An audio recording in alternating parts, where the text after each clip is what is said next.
नमस्कार दोस्तों, एस्ट्रोलॉजर कपिल मिश्रा में आपका बहुत बहुत स्वागत है। आज हम बात करने वाले हैं कि तलाक योग है ये अपनी कुंडली से आप कैसे जानें। मित्रों, यहां पर दो सिद्धांत लागू होते हैं, उन्हें विशेष रूप से समझें। जब हम तलाक योग की चर्चा करेंगे तो उसमें लग्न सिद्धांत मान्य होगा, चंद्र सिद्धांत नहीं।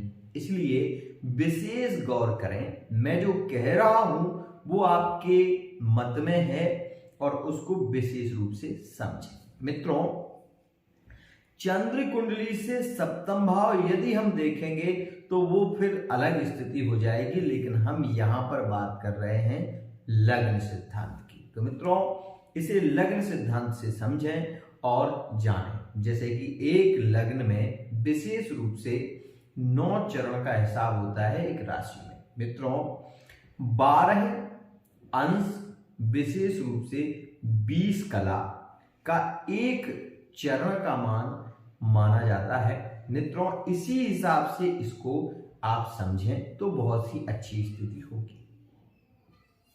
मैं आपको बता देना चाहता हूं कि सिद्धांत निर्णय बहुत खास है, इसलिए आप इसको विशेष गौर से समझें और ये जानें। मित्रों, जब भी किसी स्त्री जातक की कुंडली में सप्तम भाव में सूर्य विराजमान हो, राशि की चर्चा यहां नहीं कर रहा है, सप्तम भाव में सूर्य विराजमान हो, मित्रों, एक स्थिति पार्टनर के साथ में बहुत ज्यादा सुखद समय नहीं रहेगा।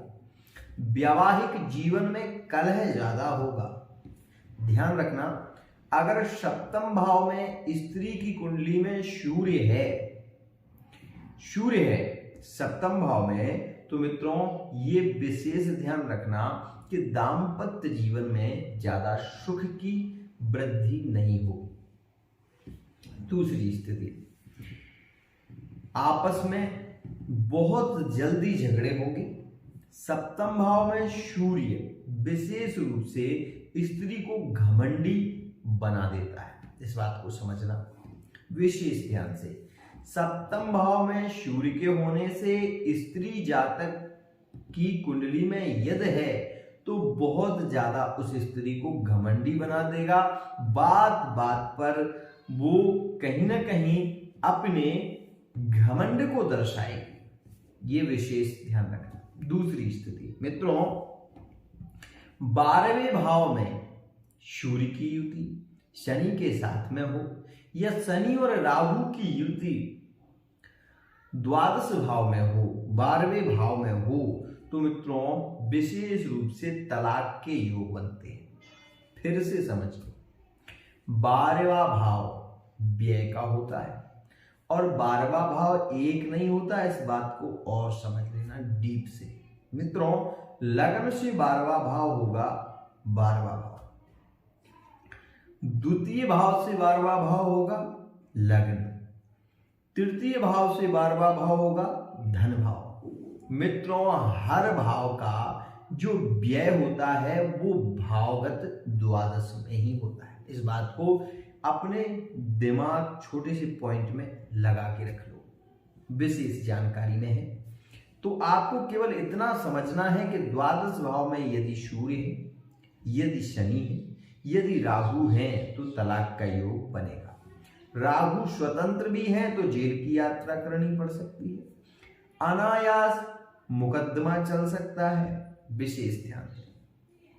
अभी राशि की चर्चा मैंने नहीं की, इस बात का विशेष ध्यान रखना। दूसरी स्थिति, मित्रों, यदि सप्तम भाव में स्त्री की कुंडली में विशेष रूप से ध्यान रखना तुला राशि में सूर्य हो तो उस स्त्री को जीवन में वैधव्य विधवा होना पड़ता है, उसके पति की अकस्मात मृत्यु हो जाती है या फिर वो गंभीर रोग से पीड़ित हो जाता है। तो इस बात को और ध्यान रखना, विशेष ध्यान रखना। एक खास और स्थिति, जिस स्त्री के स्तन पर काला तिल हो, दाएं या बाएं।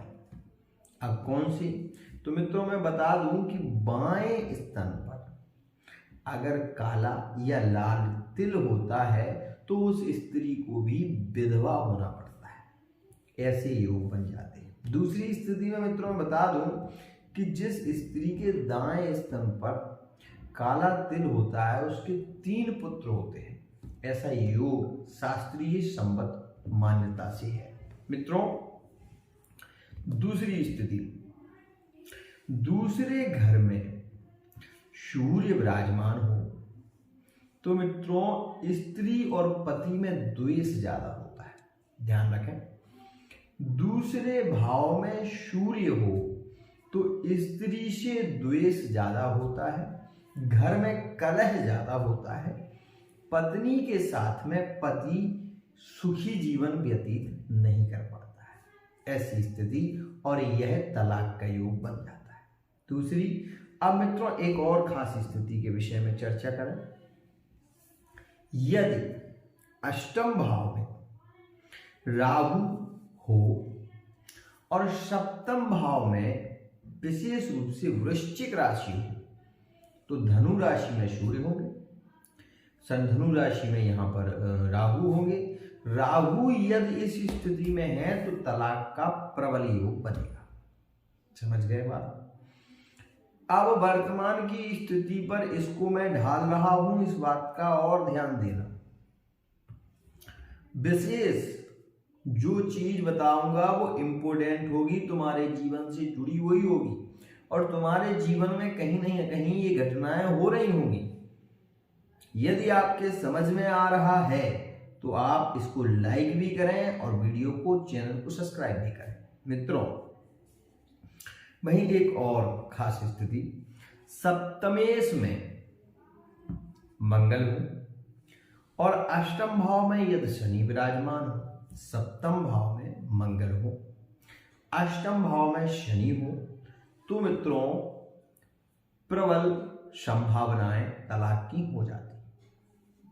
आया समझ में? नहीं आया हो तो मैं एक बार फिर बताऊंगा अगले वीडियो में।